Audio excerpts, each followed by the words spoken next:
Welcome back to Go with the Workflow, the show where we explore systems, processes, and mindsets that help organizations run smarter, scale faster, and stay compliant without the chaos.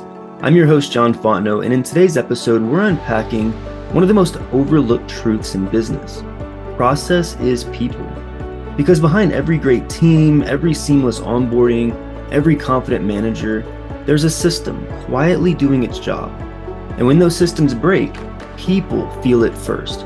I'll be discussing with Jennifer Barish, Senior People Operations Manager at Lendio, how thoughtful process design turns complexity into clarity, and how automation can free people to do more human work, and why cross-functional collaboration is the secret to scaling sustainably. You'll hear stories about the growing pains of hypergrowth, how to navigate change when everyone's resistant, and what it takes to build feedback loops that actually drive process improvement. So whether you're leading HR, operations, or compliance, or just trying to make workflows a little less chaotic, this conversation will help you rethink how process fuels people, productivity, and growth. Let's dive in. Hey, Jennifer, welcome to the podcast. Hey, John, thanks for having me. Yeah, absolutely. So for the listener who may not know you, could you give just a brief background on yourself, what you're doing today, and maybe a little bit about your background? Sure. So my name is Jennifer Barish. I work at Lendio and I'm the Senior Manager of People Operations. I've been here for about 6 years. I've kind of been through many different roles. I've worn many different hats here and I love it. That's awesome. So what is people operations for the listener who may not know what that actually entails? Yeah, that's a good question. I actually didn't know what it was either until I was in the role. It's basically helping facilitate things between the people team, which is the HR team, and the recruiting team. Okay. Looking at data, even payroll, I would say, just looking at the data in our systems, helping ensure everything is working correctly. I'm the person that they go to when things break. I'm the person that they go to when they need things to figure out like new processes and improvements and things like that. So kind of the person behind the seats fixing everything for the HR recruiting team. No, that's awesome. As you were describing it before you said it explicitly, I was hearing that it sounded like you're the process person, which is really cool. And Yeah, exactly. something. And I'm the process person. And I feel like I've kind of stumbled into that kind of like holistically or organically during COVID, actually. Hmm.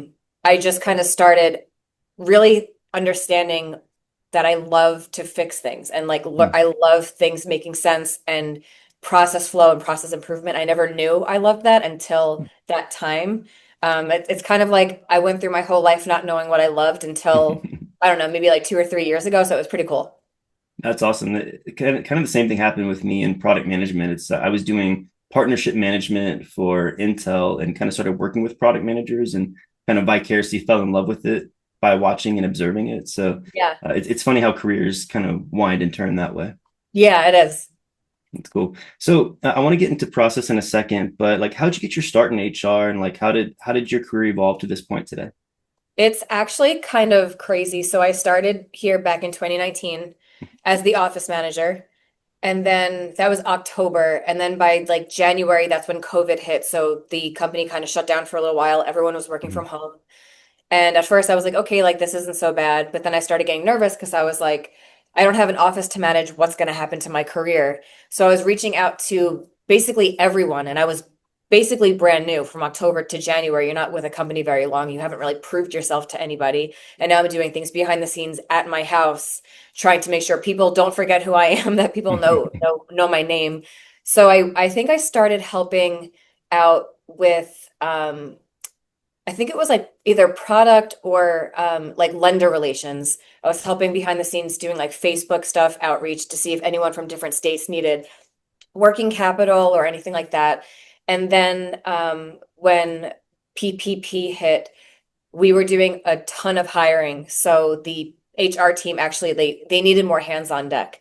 And I raised my hand and I was like, I'll help. I would like love learning new things. Like let's try it out. So I started doing a lot of HR admin tasks and then I don't remember how long I did that for, but I loved it. We were using Google Sheets and all of these things that were outside of our systems. And then I started helping, I was still doing office management, HR admin, and then I started helping out with recruiting because the recruiting department, we were, again, just doing this crazy amount of hiring. They needed more people to help. So I started doing that. So I was recruiting admin for a while. And then maybe like 2 or 3 years ago, there was a need for process flow, process improvement. This new position opened. I was actually recruiting. I was a recruiter at the time. I was interviewing people for the role that I'm now in. And I Okay. remember like I think it was like 2 or 3 interviews in, I went to my boss and I was like, I think I would really love the opportunity for this job. Like I'm interviewing all of these people and we're having these great conversations and like I love it and I want to have the opportunity to throw my hat in the ring. And it just so happened that they believed in me, they trusted in me, and I've been here and growing in the role. That's awesome. That's awesome. I think it's funny how like that's probably some of the best career advice is just raising your hand, Yeah. right? And a lot of times you get those opportunities, especially with internal transfers. So it's Yeah, definitely. congrats. It's really cool that that played out that way. Thank you. Yeah, absolutely. So so you mentioned that like there was a need for process, right? Is that because like the company was scaling and growing, or like what kind of like led to the need to say, hey, we really need somebody in a position to actually start putting processes in place? I think a lot of it happened, again, it was during COVID. That's when we were Hmm. growing exponentially. Usually we only hired people in 2 states. And at that point, it was just basically all over the United States we were hiring. So we were doing everything outside of our HRIS system that we used at the time. We were doing everything in Google Sheets. So there was a lot of room for error. If somebody forgot to add information, if somebody accidentally put that somebody was starting, let's just say June 11th instead of June 12th, like something so silly, it like on the downstream was impacting so many people in the HR department, in the IT department, the manager that was receiving somebody in. So I think once we saw that aspect of things, we were like, we need one system that everything is going in. We started kind of like doing demos and things from different companies and settled on the HRIS system that we're using now, which is Workday, because we really needed recruiting, HR, FP&A, and even hiring managers all in one platform to see the progression and to like kind of understand from start to finish the candidate flow. Yeah, that's awesome. So tools are really important for process. It sounds like if you have like the wrong tools, things could break down, but having the right things kind of enable process to flow well. Is Yeah, that kind of been your experience? that's definitely been my experience. And utilizing Workday again, it's the new system that we're using. It's a very vast HRIS platform. There's a lot of things that you can turn on. There's a lot of things you can turn off. It's almost like a foreign language when you first start it. 'Cause, like there's so many things that you just don't understand, but every little piece, there's like the HR module, the recruiting module, the payroll module, but they all go together and it really helps a company stay organized. You can integrate things with it. So if you're doing open enrollment, you could do all of your benefits through there, and then the benefits files feed over to your vendors so that you don't have to worry about like manually doing anything. Again, that's usually when all those issues and wrong data kind of get shared. So that's definitely helped us with time as well. Yeah, no, that's awesome. And so you mentioned like there's different modules, HR, recruiting, payroll, and like what I've found is that in all organizations, things are a lot more cross-functional than a lot of times we view them because we get kind of in our own like in our job, right? Yeah. What's been your experience, whether it's Lendio or outside of Lendio, um, just in general around like cross-functional collaboration and the need to have cross-functional processes for things to work well?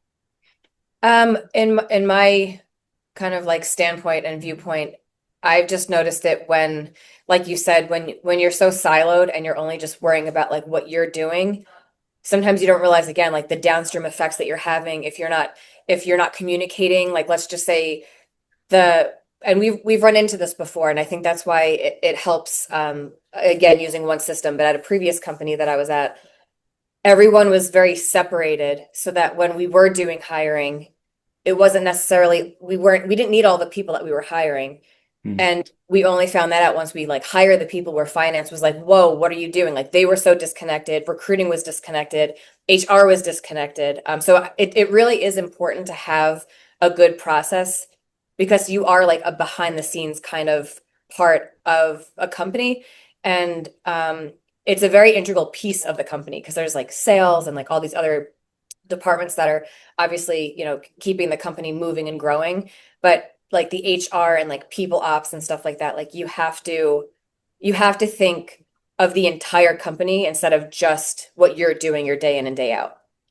No, that makes so much sense, right? Because like if finance hasn't given the green light to say we can afford to hire people, then it's Yeah. kind of premature to start doing that. Are there other like people challenges or process challenges around like people management or HR in general that you found are like really important to get right in that role?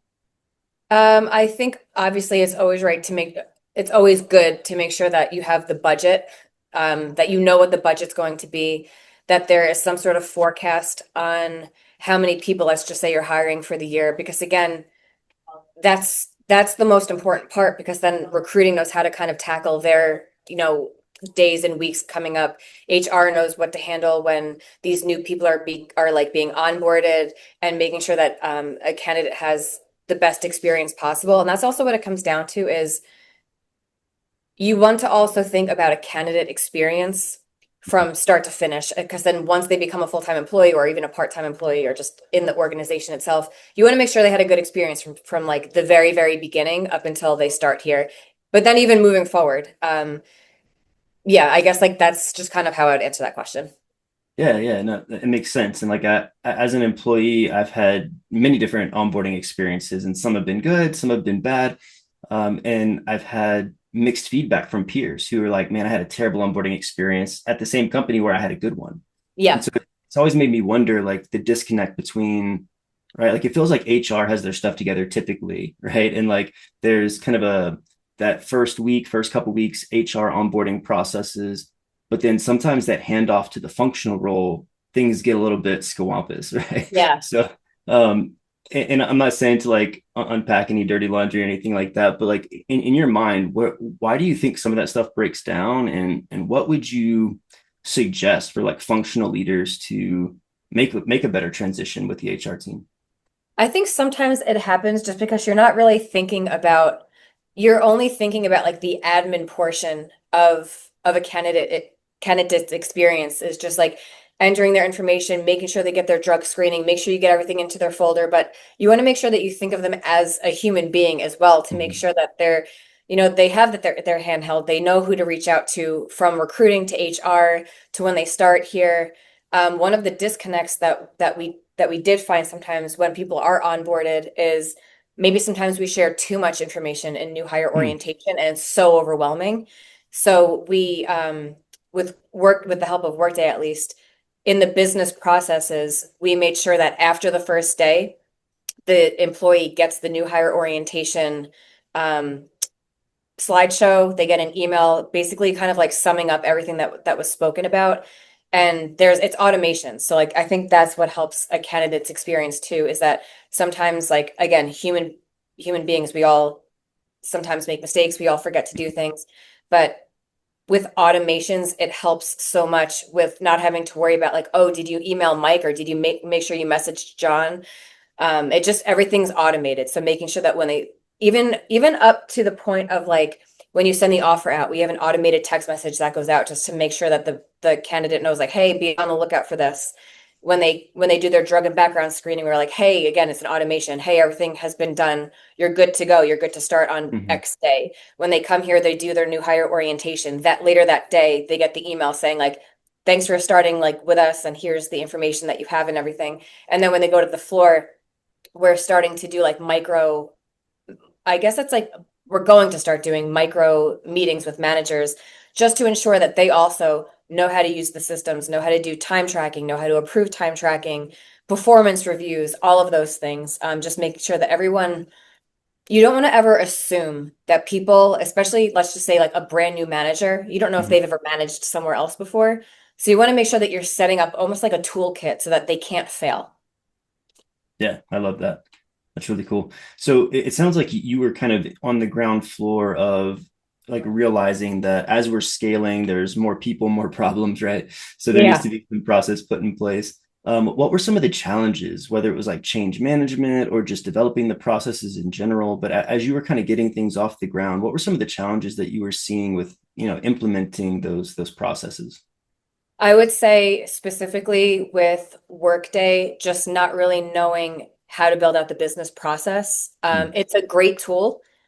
I love that we're using it. It's if you don't have maybe like a technical person or somebody that really understands how to connect things or send files out mm, where I struggled a little bit. Workday. I so then I put in tickets with Workday support. We also use a third party that can help build some things out. But that was the toughest part of my career is once we have gone live with Workday, really trying to understand how to fix things behind the scenes because it is complicated, but it's only because literally every single thing when it's somebody applying to work at Lendio to being offered to being hired to job applications, every single thing is a business process and you mhm. can add things to it. But if you don't know how to do that, that's kind of where I struggled. So, and I still struggle with it. It's still something that I'm learning, but like day by day, you kind of learn how to do things. Workday support is incredible. They have also something called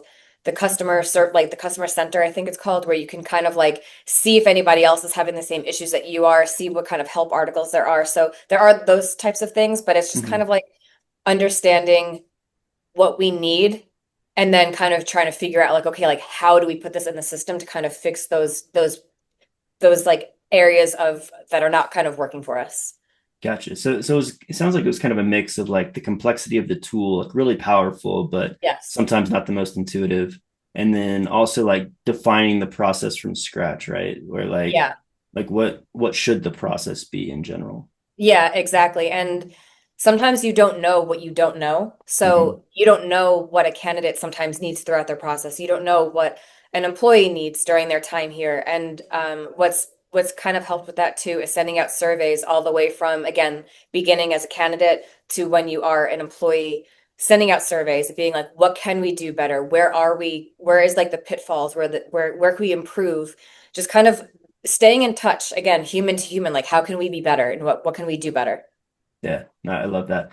And so if there was a new people ops manager coming onto a company and they're like, there's so much being thrown at me, like what do I focus on? What do I prioritize? Like what would be your advice to that person of like, hey, this is something you should really look at because you like this is the part that you can't get wrong. First, I would say you would want to sit with each person in your department just to see their process flow and kind of like how they work, how the system, you obviously want to make sure that you get in and see how the system is. Mhm. Um, so that's where I would start. And then I would just say communication. Sometimes you might think that you're working on what's priority, but speak to management. Like I speak to the my direct boss and the director of recruiting all the time, just making sure that I'm basically keeping on top of what's priority, what could wait till Monday, and like what can like we kick down the road for like a couple of weeks at a time. You will start obviously like learning as you go, but sometimes what you think is priority might actually not be a priority in your manager's eyes or even maybe in the organization's eyes. So just kind of like aligning yourself with what do we need to get done now and what can we kind of kick down the road and figure out later.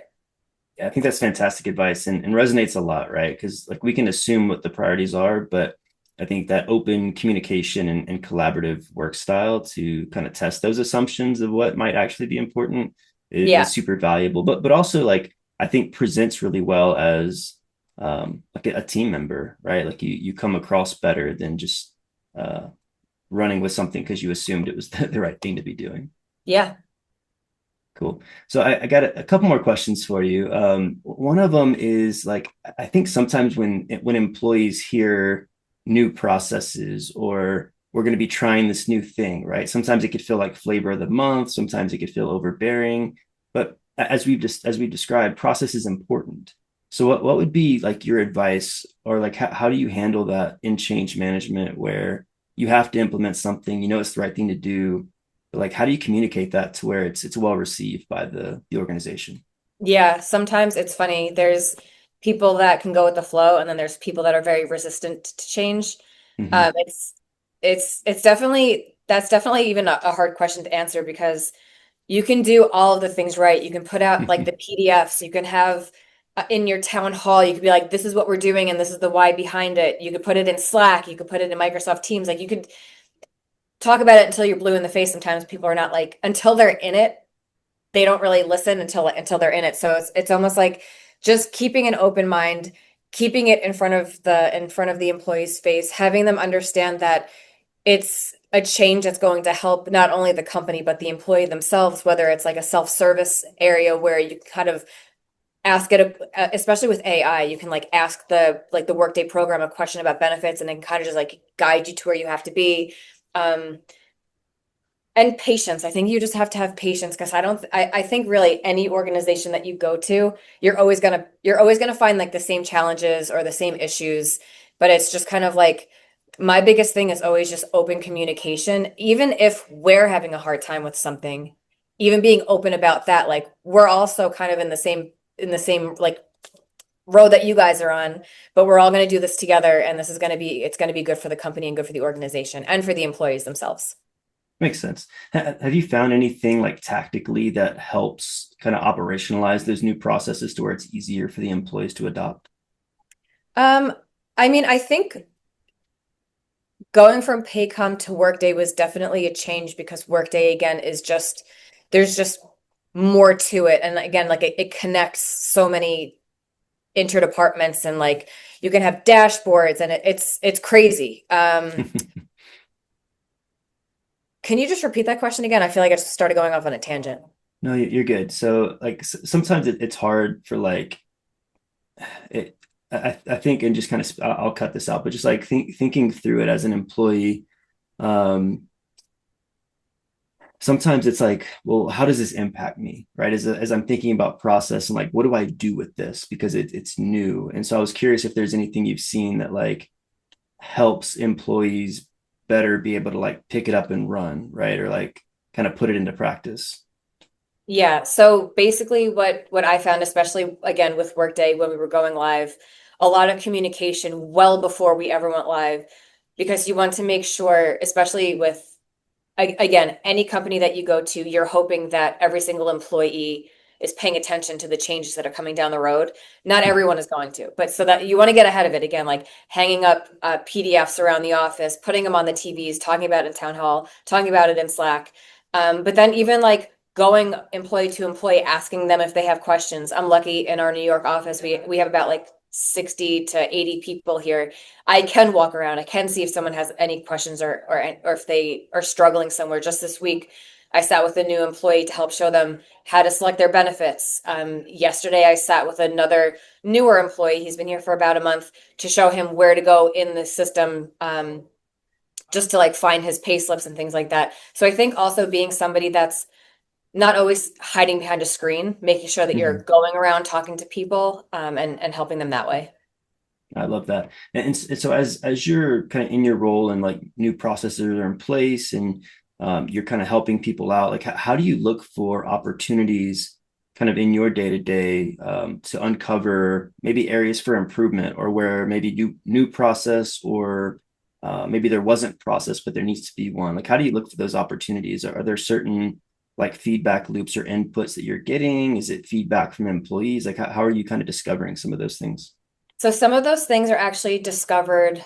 I want to say like we just hired a new recruiter in the recruiting department, and I'm actually meeting with her later today because she's coming from a different company Mhm. and she has ideas and things that like because this is her end of the second week, and I said, hey, like let's meet and let's talk about how things are going and maybe certain areas where you're like, hey, like we did it this way at my other company, or I think where we could improve on is here. It's really meeting with the employees, especially when they're in your department, because a lot of what I do is for HR and recruiting. Meeting with them, having conversations, and being like, what's working and what's not. Because again, like I'm all day long, I'm going to be fixing things, but I want to make sure that it makes sense and to never keep a process the same way just because it's been done the same way this whole time. I love getting a new viewpoint, especially from somebody new, because they might bring something that the entire department's like, wow, we never thought about it that way. Let's do that. Yeah, I think that's such a great takeaway because there's a lot of companies and people that get into the trap of like, well, we have always done it this way and it's Yeah. comfortable, Yeah. right? But growth doesn't come from comfort, right? No, it doesn't. And I think I wouldn't be in the position that I'm in if I just accepted the way things were.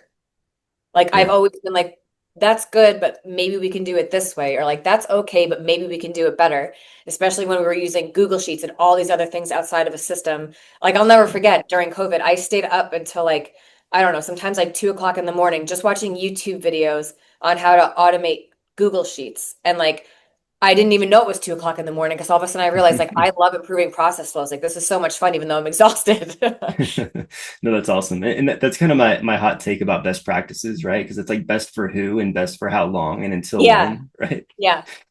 So on that note, I kind of have a segment around hot takes. So whether it's like HR, people management, process, you pick. But do you have like a hot take or something that maybe like is counterintuitive advice that someone in your position or a similar position wouldn't expect?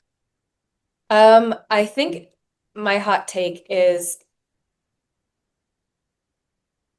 a lot of people I think are afraid to speak up. And I don't know if this is really a hot take, but just coming from myself, I never thought that I would be as successful as I am or in this position. I've always had a really hard time like if anyone gave me compliments or if anyone like whatever the case may be. So I never thought I would be here in this position. And I really feel like I'm here in this position because I did speak up and like obviously like respectfully, but I did question things. Like Mhm. I said before, don't just accept how things are, question things and see like you never know. You could bring something to your manager, you could bring something to the CEO, and it could be the best idea ever, or it could also be the worst idea ever, but at least people are seeing that you're thinking outside the box and that you're thinking of the organization and that you, I don't know, that you maybe you have these ideas that can help the company grow. Yeah, I love that. And I think that's such refreshing advice for, especially from a process person, right? Because I think sometimes people will feel like, oh, it's the process. I can't deviate from this. But Yeah. having that permission to speak up and ask questions, I really do think uncovers valuable insights into maybe problems or gaps in the process that could help us meet that much better. Yeah. And sometimes obviously like all organizations are different. I'm really lucky that the management here all the way up, they're so open to listening. They don't say like, no, this is how it's always been done. They're like, okay, like tell us more. And if it makes sense, they'll adopt it. I've also worked at places where it was like, no, this is the way it's been done and this is the way it's going to be. And then like it's a fine line. But at least here, I think that's why I'm so successful because communication and listening and ideas are shared. Yeah, that's so awesome. Well, Jennifer, I really appreciate the conversation. It's been incredibly insightful, and I'm super happy that you're in a position that you're uber passionate about and doing well in. And thanks for coming on and sharing. Yeah, thank you so much. It was great to be here. Thank you for joining us for another episode of Go with the Workflow, where we're all about helping organizations manage risk, operationalize policies into actionable workflows, and balancing risk with innovation. We're releasing a new episode every 2 weeks, so make sure to hit that subscribe or follow button. You could leave us a rating and review on the podcast or like the video on YouTube if you're enjoying the content. And we'll see you next time on another episode of Go with the Workflow.